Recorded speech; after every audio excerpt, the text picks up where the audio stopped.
मराठी में बात करूं या हिंदी में? लेकिन मराठी भी समझ में आती है ना? सगळे मुंबईकर आहेत ना? आपण एक मोठी लढाई लढायला चाललेलो आहोत. माईकचा आवाज येतोय संपूर्ण पाठपर्यंत? आ रही है आवाज? आ रही कि नहीं? नहीं आ रही है.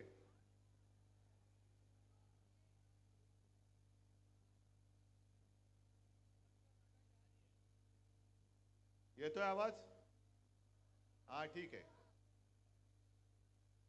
जो लड़ाई हम लड़ने जा रहे हैं, जैसे नसीम भाई आपने कहा, ये उद्धव ठाकरे की लड़ाई नहीं है, ना ही किसी पार्टी या नेता की लड़ाई.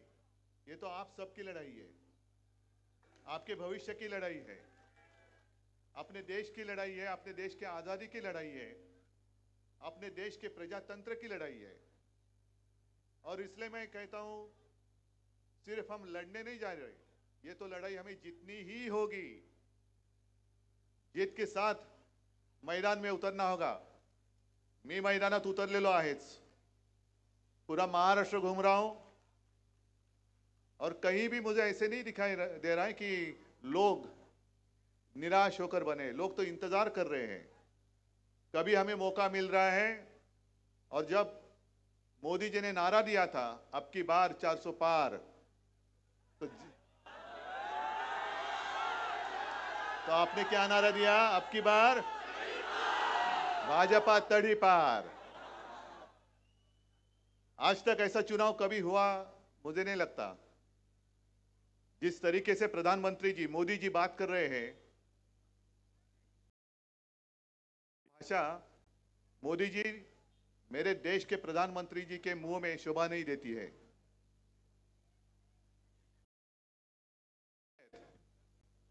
अपने मोदी जी गए थे ओडिशा और वो भाषण घूम रहा है. वहां के जो मुख्यमंत्री है नवीन बाबू, काफी सालों से हैं, काफी लोकप्रिय हैं, बहुत अच्छा काम कर रहे हैं. तो मोदी जी ने उनको चुनौती दी, नवीन बाबू मैं आपको चुनौती देता हूं. और पहली बार मेरे समझ में बात आ गई. मैं मुख्यमंत्री था, लेकिन हर एक जिल्ह्याला सुद्धा राजधानी असते, ये पहली बार मुझे नहीं मालूम था. तो उन्होंने चुनौती दी, नवीन बाबू आप खड़े रहिए और बिना कागज के आपके उड़ीसा में जितने सारे जिला है उनकी कैपिटल बताइए, कैपिटल बताइए. तो प्रधानमंत्री जी मोदी जी, मैं आपको चुनौती नहीं देना चाहता क्योंकि आप तो विश्वगुरु हैं, हम तो सादे आदमी हैं. आपको मैं चुनौती देता हूं, ये कहना गलत होगा, लेकिन मैं आपको कहता हूं कि मोदी जी, आपने नवीन बाबू को कहा कि बिना पेपर लिए हुए आप खड़े हो जाओ, तो मैं तो कहता हूं आप पेपर लिए खड़े हो जाओ. और 2014 में 2019 में जो आपने जुमला पत्र पूरे देश को दिया था, उनमें से कितने वादे आपने पूरे किए वो जनता को बताओ. चलो हो जाने दो, होने दो, हम तैयार हैं. और मैं चुनौती आपको आसान देता हूं, हाथ में कागज ले लो. क्योंकि इस सरकार को मैं तो मोदी सरकार नहीं कहता हूं, क्या कहता हूं? गजनी सरकार. गजनी फिल्म देखी थी आपने? न, मैं फिल्म देखना भूल गया. लेकिन कहते हैं कि उसमें जो कैरेक्टर था वो कभी उसमें उसको स्मृति आती थी, कभी विस्मृति में चला जाता था. तो वैसे गजनी सरकार है. 2014 में जो कुछ कहा था 2019 में याद नहीं रहा, 2019 में जो कहा था 2024 में ही नहीं याद रहा है. और अब आप देखते होंगे हर दिन अखबार में जो उनके एडवर्टीजमेंट छपते हैं, पता ही नहीं चलता है 2014 की बात आज क्यों कह रहे हैं. सबको हम रोजगार देंगे, दिया किसको? यहां हर व्यक्ति को हम घर दे देंगे. कितने लोगों को घर मिला बताओ? और इन्हीं का मैं ना आवाज येतोय ना रे, हम कैसे ले हातात पकडू राहू नहीं, पीछे भी आ रहे हैं ना आवाज? हाँ आ रही है तो हाथ ऊपर करो. हाँ बस. तो कितने लोगों को आपने नौकरी दी नहीं पता। और पुराने आपके जो भाषण है वो निकालिए ना सोशल मीडिया पर। आपकी जो सोशल मीडिया टीम है जो ट्रोलिंग करती है, ये करती है, वो कहती है, उनको ही कहो कि आपके पास पूरा खजाना है आपके भाषण का। और एक भाषण मुझे आज भी याद है, एक जनसभा को संबोधित करने कर रहे थे और उन्होंने पूछा, भाई और बहनों आप बताओ गैस की कीमत नीचे गई कि ऊपर गई, डीजल की कीमत नीचे गई कि ऊपर गई, पेट्रोल की कीमत नीचे गई कि ऊपर गई। तो गैस, डीजल, पेट्रोल मतलब जीडीपी बढ़ गया कि नहीं बढ़ गया। और फिर उन्होंने कहा कि जब आप मतदान के लिए जाओगे, तो खास कर महिलाओं को कहा उन्होंने कि आप मतदान के लिए जाते वक्त घर में जो सिलेंडर है गैस का उसको नमस्कार करके जाइए। मोदी जी, आपका नारा तो हवा में गया 400 पार, लेकिन उस वक्त जो गैस सिलेंडर की कीमत थी 400, अब कितने पार हो गए, 1000 के ऊपर। अरे बीच में जो लहसुन खाते हैं हम लोग, गार्लिक, वो 400 पार गया था और मोदी जी ने नारा दिया 400 पार, तो बेचारा शर्मा गया और नीचे आ गया। बोले किसके साथ बराबरी करूं, इनके साथ, ये जुमलेबाज के साथ, ये नहीं हो सकता। अनिल देसाई जी संबोधित कर रहे थे, मुझे लगा पल भर के लिए मैं ही उम्मीदवार हूं क्योंकि मेरी तारीफ करते जा रहे थे, लेकिन अनिल के लिए मैं आया हूं और मैं आपको पूछना चाहता हूं कि आपको आपका सांसद कैसा चाहिए, गद्दार चाहिए कि खुददार चाहिए। एक स्वच्छ प्रतिमेचा पाहिजे, चारित्र्यवान चाहिए कि दूसरा कैसा है आपको पता है, इसके व्यक्तिमत्व के ऊपर कोई भी उंगली नहीं उठा सकता। शुद्ध चरित्राचा आणि चारित्र्याचा उमेदवार दिलेला है। कैसी बात करता है वो भी आपने देखी है। और मैं चाहता हूं कि अनिल देसाई यहां से सांसद बनकर दिल्ली जाए, आपके भविष्य के लिए जाए। जो भी आपकी समस्या है, मैं तो मुझे लगता है शायद पहली बार आपके यहां आया हूं, क्योंकि एक बीच में दीवार थी अपने, हम तो एक दूसरे के साथ लड़ाई करते थे। अब आपको भी पता चला होगा। एक सवाल मैं आपको पूछता हूं, क्या मैंने हिंदुत्व छोड़ा है? लेकिन मेरा हिंदुत्व आपको मंजूर है या नहीं है? मेरा हिंदुत्व और भाजपा के हिंदुत्व में फर्क है या नहीं है? मैं भी जय श्री राम कहता हूं, लेकिन मेरा जो हिंदुत्व है वो हृदय में राम और हर एक हाथ को काम देने वाला हिंदुत्व है। हमारा जो हिंदुत्व है वो घर का चूल्हा जलाने वाला, रोजी रोटी देने वाला हिंदुत्व है, घर जलाने वाला हिंदुत्व नहीं है। वो हिंदुत्व मुझे मंजूर नहीं है। आज ही कुछ पत्रकार मुझे मिलने आए थे, उन्होंने कहा कि उद्धव जी, हर वक्त जब भी चुनाव नजदीक आते हैं तो मोदी जी भारत पाकिस्तान क्यों कहते हैं? मैंने कहा पता नहीं, शायद मोदी जी गए थे नवाज शरीफ जी का केक खाने के लिए, तो उनको ऐसे लगता होगा कि हर चुनाव में पाकिस्तान का मुद्दा अगर हम उठाएं तो चुनाव में हमें केक वॉक मिलेगा, सीधा सीधा जाएंगे हम पाकिस्तान। अब ये नौटंकी बहुत होगी, हिंदू मुस्लिम। प्रधानमंत्री जी, आप जो कहते हैं, क्या देश की समस्या के ऊपर आपने कितने बार भाषण में उल्लेख किया है? आपने कभी सुना? क्या कहते हैं? कौन मटन खाता है, कौन मच्छी खाता है, किसको कितने बच्चे हैं? ये क्या प्रधानमंत्री का काम है?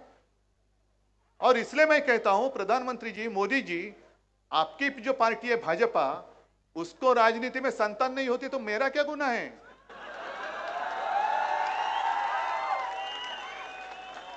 आपको हमारे बच्चे लेने पड़ते हैं गोद में, हमें कोई आवश्यकता नहीं। हमारे पास चाहे जितने लेके जाओ, जितने गद्दार लेके जाओ, कम पड़ते हैं और मैं देता हूं, लेकिन आप कोई गद्दार नहीं है मेरे पास। जरूरत आपको है, हमें कोई आवश्यकता नहीं है। अरे ऐसे कुछ नहीं है कि शिवसेना में पहली बार टूट आई है, किसी ने तोड़ने की कोशिश की, कई बार तोड़ा, लेकिन जब भी शिवसेना पर आपत्ति आई तो शिवसेना 10 गुना नहीं, 100 गुना नहीं, कई गुना, लाखों से भी ज्यादा ज्यादा शक्तिमान हुई है। और खास कर आज मैं यहां आया हूं तो मुंबई की समस्या और इसी चुनाव क्षेत्र में धारावी भी आती है। आपकी भी झुग्गी झोपड़ियां बहुत कुछ है, यहां बहुत सारी है। भाजपा के जो एक उम्मीदवार है, प्रत्याशी है बोरीवली से, क्या नाम है उनका, पीयूष गोयल। वो हमारे फिशरमन्स कॉलनी में गए, कोळीवाड्यात गेले तो नाकाला रुमाल लावून गेले। या ऐसा सांसद जाएगा और आपकी समस्या वहां कुछ बोलेगा उसके ऊपर? लेकिन एक बात आप जरूर उसके ऊपर ध्यान देना चाहिए, गंभीरता से ध्यान देना चाहिए। जो पीयूष जी ने कहा कि भाजपा मुंबई झुग्गी झोपड़ी मुक्त करना चाहते हैं, बड़ी अच्छी बात है। लेकिन उसके आगे जो उन्होंने कहा कि सब जितनी झुग्गी झोपड़ियां हैं हम भेज देंगे, कहा, सॉल्ट पैन में। आपको मंजूर है क्या? शिवसेना प्रमुख जी ने भी एक योजना बनाई थी जिसके ऊपर काम हुआ भी है, चल भी रहा है। जहां झुग्गी झोपड़ी का घर होना चाहिए, धारावी के जो लोग हैं उनको लेके जा रहे सॉल्ट पैन मुलुंड में, और वो जो के जेब में डाल रहे अडानी, धारावी अडानी कड़े पूरा टीडीआर निकाला है उन्होंने, पूरी मुंबई अडानी के मुंह में डाल रहे हैं। बांद्रा रेक्लेमेशन में जो एमएसआरडीसी का ऑफिस है वो भी जमीन अडानी को, एयरपोर्ट अडानी को, धारावी अडानी को, सब अडानी को। और यहां के जितने सारे उद्योग थे वो कहां लेके गए? गुजरात। और मोदी जी आप मतलब क्या एक एक एक एक एक, एक कहां से आपको ये कोण तुम्हाला विनोद सुचवतो मला माहिती नाही। मोदी जी स्वतःच बोलले अडानी आणि अंबानी बद्दल। तो फिर मैंने कहा कि इतना आपको उसको उनके ऊपर गुस्सा है।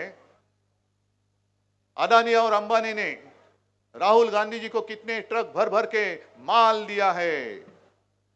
अरे आप तो टेम्पो भर के, तो आपके हाथ में पूरे देश की सत्ता है ना, ईडी, इनकम टैक्स, सीबीआई है। वो क्या ठेले पे बैठे थे उस वक्त जब टेम्पो भरकर माल जा रहा था राहुल गांधी जी के घर पर? तो आपके जो ईडी वाले वगैरह थे वो क्या कर रहे थे? क्या चूना लगा रहे थे? हाँ, कि ठेले पे बैठे थे चकना लेके? क्या कर रहे थे वो?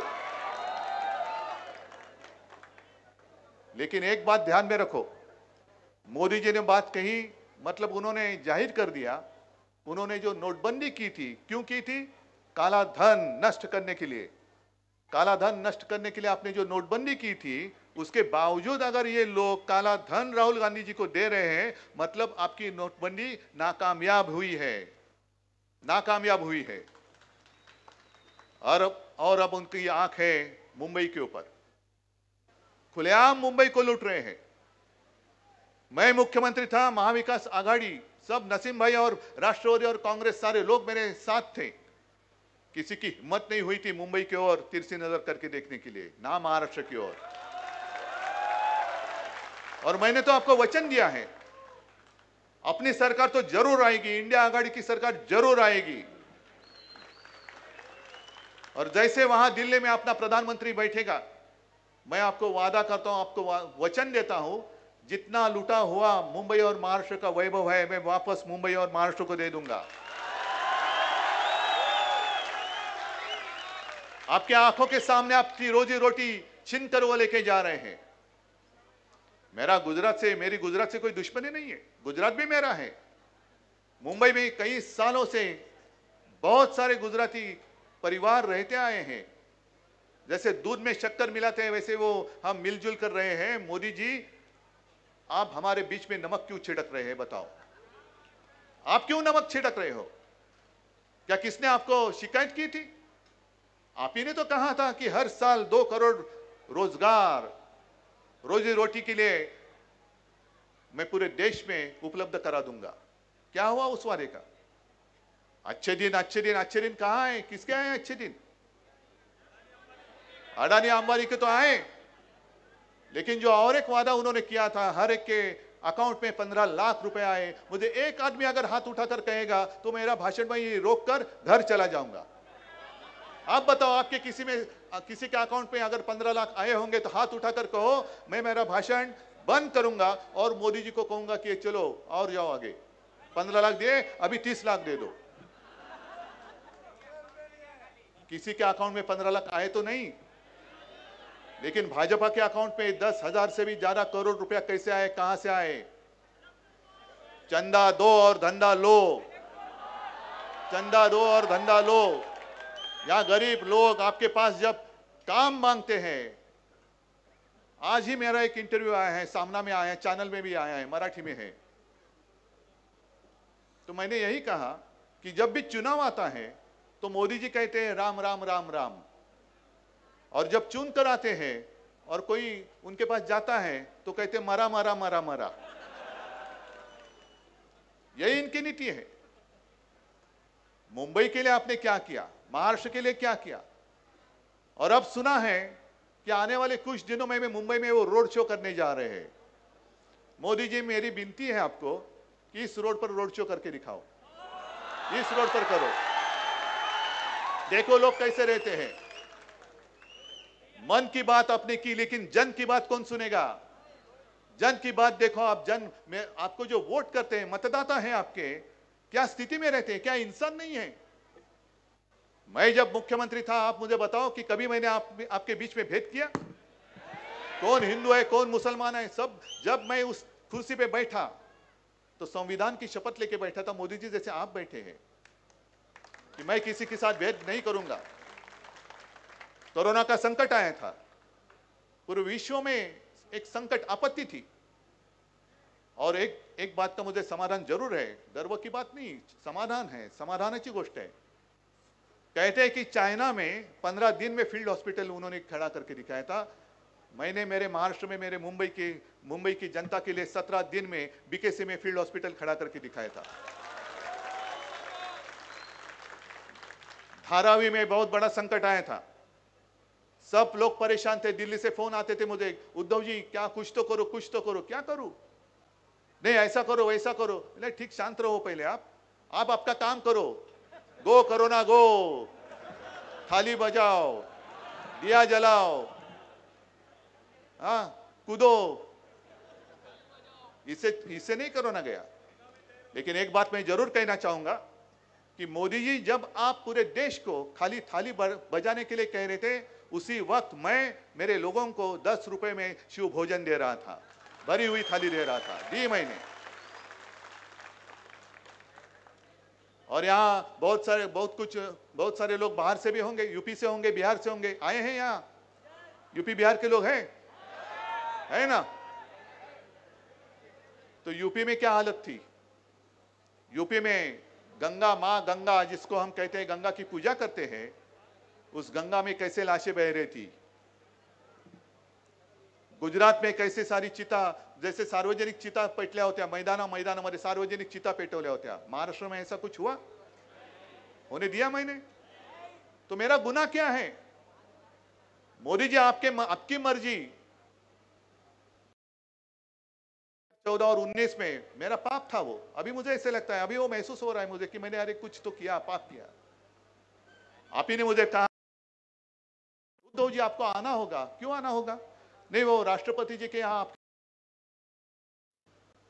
14 में गया, ठीक है, 19 में फिर वही बात। अमित शाह जी फोन करते थे, अरे उद्धव जी कल आपको आना है अहमदाबाद,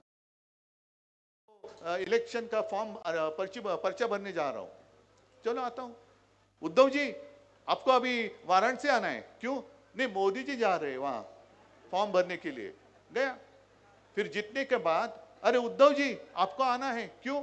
नहीं, अपने महामहिम राष्ट्रपति जी के यहाँ मोदी जी के लिए सिग्नेचर चाहिए। तो मोदी जी आपके लिए मैं वाराणसी आया, अमित शाह जी आपके लिए मैं अहमदाबाद आया, मोदी जी आपके लिए मैं 2 बार दिल्ली में आया और सिग्नेचर किया कि प्रधानमंत्री पद के लिए हमारे सबकी ओर से नरेंद्र मोदी जी हमारे उम्मीदवार है। तब आपको पता नहीं था मैं किसकी संतान हूं? अमित शाह जी आप आए थे मेरे घर, मेरे पिताजी के रूम में, जिसको हम मंदिर मानते हैं, वहां आप नाक रगड़ कर गए थे। उस वक्त पता नहीं था किसका घर है। जब हम आपके साथ थे तब सब अच्छा था, लेकिन मोदी जी, जो मैंने कहा आपको शोभा नहीं देता, आप मेरे माता और पिता का अपमान करते हो, मुझे नकली संतान बताते हो। अरे हाँ ठीक है, यहां मुस्लिम इलाका है, मैं बाला साहब का बेटा हूं, लेकिन इनको पूछो मैं असली हूं या नकली हूं। हम तो लड़ने वाले लोग थे ना आपस में। मेरा विरोध अब कोई मुस्लिम समाज नहीं कर रहा है, जिनको मैंने समर्थन दिया था वो मोदी जी कर रहे हैं, वो मुझे दुख है। आप हमारे बीच में भेद कर रहे हैं, महाराष्ट्र का अपमान कर रहे हैं, मेरे माता पिता का अपमान कर रहे हैं, और कुछ भी बकते चले जा रहे हैं, जुमले पे जुमला। संविधान बदली करने के लिए आपको बहुमत चाहिए क्या? और संविधान क्यों बदलना चाहते हैं? उसके पीछे भी महाराष्ट्र के प्रति उनके मन में जो द्वेष है, एक जहर है, वो दिखाई दे रहा है। क्योंकि संविधान किसने लिखा? महाराष्ट्र के एक सुपुत्र, महामानव, जिसको हम कहते हैं हमारा दैवत, जैसे छत्रपति शिवाजी महाराज एक दैवत है, वैसे डॉक्टर बाबा साहेब आंबेडकर दूसरा दैवत है, जो महाराष्ट्र ने पूरे देश को दिया हुआ है। लेकिन एक गरीब परिवार में, दलित परिवार में जिसने जन्म लिया, वो उनको हजम नहीं हो रहा है। अरे एक दलित परिवार में पैदा हुआ एक बेटा, एक इंसान मुझसे ज्यादा बुद्धिमान कैसे हो सकता है? यही उनका पेट दर्द है। पेट में दर्द इसीलिए है कि ये दलित परिवार का बेटा, और वही मानसिकता जिसको मैं गोमूत्रधारी कहता हूं, बुरसट लेली गोमूत्रधारी मानसिकता, जिसके खिलाफ मेरे दादा प्रबोधनकार ठाकरे और डॉक्टर बाबा साहेब आंबेडकर जी ने एक संघर्ष किया था, वही मानसिकता आज दोबारा उस संविधान को बदलना चाहती है। क्यों? क्योंकि एक दलित के बेटे ने देश का संविधान लिखा, ऐसे कैसे हम मान सकते हैं? अरे उसी संविधान ने तो देश चलते आ रहा है, और उसी संविधान पर आगे भी कई साल भाजपा रहे ना रहे, भाजपा तो इस चुनाव में कहां जाएगा पता नहीं, लेकिन संविधान हमारे देश का आगे कई हजारों लाखों साल तक चलेगा, यही संविधान चलेगा।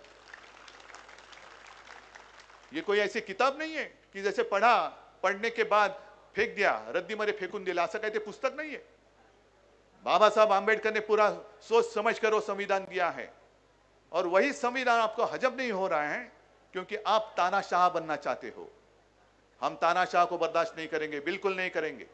ये सारे जो लोग हैं इस देश के नागरिक है, इसलिए मैंने शुरुआत में कहा देशभक्त भाई और बहनों, देशभक्त भाई और बहनों, मोदी जी आप कितनी भी कोशिश करो, इस बार आपका बेड़ा पार नहीं होने वाला। कितनी भी कोशिश करो। 10 साल पूरे देश ने और खासकर कर महाराष्ट्र ने आपको 40 से भी ज्यादा सांसद दिए, 40 से ज्यादा सांसद एक राज्य से मिले। आपने आशीर्वाद मांगा, महाराष्ट्र ने दिया। और महाराष्ट्र ने क्या मांगा और आपने क्या दिया? जब मैं मराठवाड़ा में घूम रहा था, विदर्भ में घूम रहा था, वहां के काश्तकार जो है, किसान जो है, आक्रोश कर रहे हैं कि देखो उद्धव जी, अभी तो आप आज की स्थिति में मराठवाड़ा में पीने के पानी की समस्या है।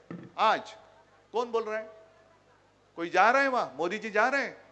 हमारे गद्दार जो है बैठे वहां पर, वो जाकर बैठ रहे हैं।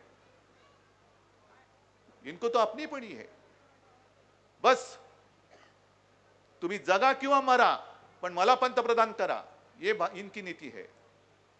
और ऐसे सब महाराष्ट्र को लूटने वाले, मुंबई को लूटने वाले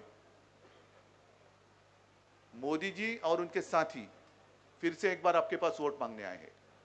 अरे मुंबई का सपना मैंने देखा है, जैसे वो कोस्टल रोड दिया, हाँ वो हमारा शिवसेना का सपना था, जिसको पूरा करने के बाद आपने उसका क्रेडिट लेने की कोशिश की, लेकिन पूरी दुनिया जानती है वो किसने किया है।